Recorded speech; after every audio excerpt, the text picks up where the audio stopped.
मैं संजय कुमार, आप देख रहे हैं द एसडी न्यूज़। जिस तरह से चुनाव प्रचार के लिए दूसरे चरण के जोरों पर है और लगातार जिस तरह से हर नेताओं का आने जाने का सिलसिला पटना के एयरपोर्ट पर प्रचार प्रसार के लिए निकल रहे हैं, उसी दौरान चिराग पासवान राष्ट्रीय अध्यक्ष चुनाव प्रचार के लिए निकल रहे थे। तभी मीडिया से बात करते हुए उन्होंने साफ तौर से कहा कि जिस तरह से दुर्गा भक्तों के ऊपर लाठियाँ और गोली चली है, कहीं ना कहीं ऊपर लेवल से ये आदेश आए होंगे तब गोलियाँ चली। जिस तरह से दुर्गा भक्तों के ऊपर इस तरह की बर्बरता व्यवहार ये सरकार में हुई है, क्योंकि ये सरकार पूरी तरह से विफल है। उन्होंने सरकार के ऊपर जम के बरसे और कहा कि जिस तरह से ये घटना हुई है बहुत निंदनीय है, इस पर जांच होगा और जांच के बाद जो भी दोषी होंगे उन पर कार्रवाई करने का आदेश भी उन्होंने साफ तौर से कहा है।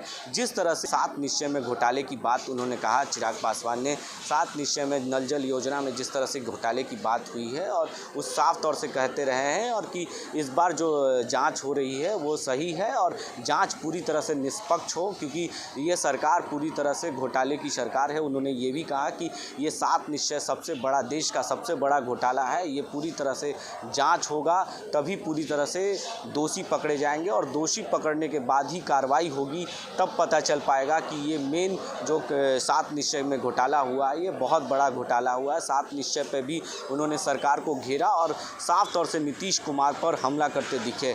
तो राष्ट्रीय अध्यक्ष क्या कह रहे हैं चिराग पासवान, उनकी बातों को आप सुनिए। देखिए, ये जितनी निंदा इस घटना की जाए उतना कम है जिस तरीके से दुर्गा भक्तों के ऊपर, और ये हाल फिलहाल के वर्षों में अगर आप देखेंगे ये घटनाएं बढ़ी हैं।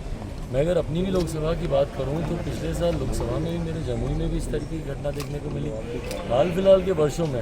और मैं बार बार बोल रहा हूँ कि जिस प्रदेश का मुखिया, जिस प्रदेश का नेतृत्व करने वाला, जिस प्रदेश का मुख्यमंत्री की खुद की सोच इतनी जातिवादी हो, तो उससे आप और क्या उम्मीद कर सकते हैं। इसी तरीके से अपना वोट बैंक बनाने के लिए, इसी तरीके से अपना सोशल इंजीनियरिंग करने के लिए जिस तरीके से मुख्यमंत्री ज़रूरत पड़ती है तो लोगों पे लाठियाँ चलवाते हैं, ज़रूरत पड़ती है तो बोलते हैं कि भैया तुम्हारे यहाँ मौत हो जाएगी तो तुम्हें हम लोग नौकरी देंगे।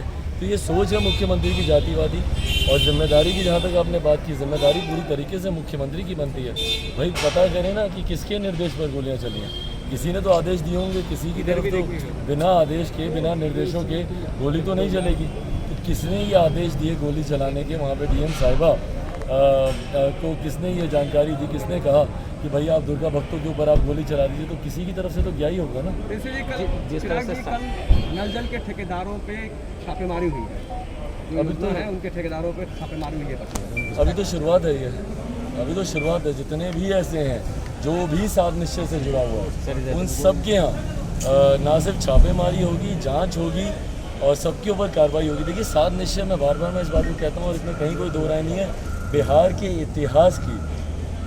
इतिहास की जो सबसे बड़ा घोटाला हुआ होगा तो 7 निश्चय का घोटाला है और इसकी जांच 100% होनी चाहिए, 100%। अभी तो सोचिए कि जांच से ही इतनी भगलाहट है, क्यों घबराए हुए नीतीश जी। अभी तो हम लोग सिर्फ जांच की बात कर रहे हैं, भैया कौन सी अभी कुछ कार्रवाई आपके ऊपर हुई है, बट जांच से ही उनकी घबराहट देख लीजिए। जिस तरीके से उनके जदयू के नेताओं के स्वर बदले, जिस तरीके से वो व्यक्तिगत आरोप प्रत्यारोप टिप्पणी सारी चीज़ों में आ गए, तो कहीं ना कहीं दाल में कुछ ना कुछ तो काला है, जिसकी वजह से इतनी घबराहट है जांच के नाम से मुख्यमंत्री की। Thank you. देश की सुरक्षा की बात हो तब कुछ किरदार अहम भूमिका निभाते हैं।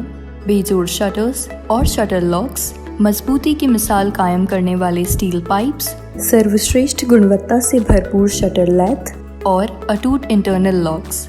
आइए इन्हें मिलाकर निर्माण करते हैं एक उज्जवल भारत का, क्योंकि बात भारत की मजबूत भविष्य की है।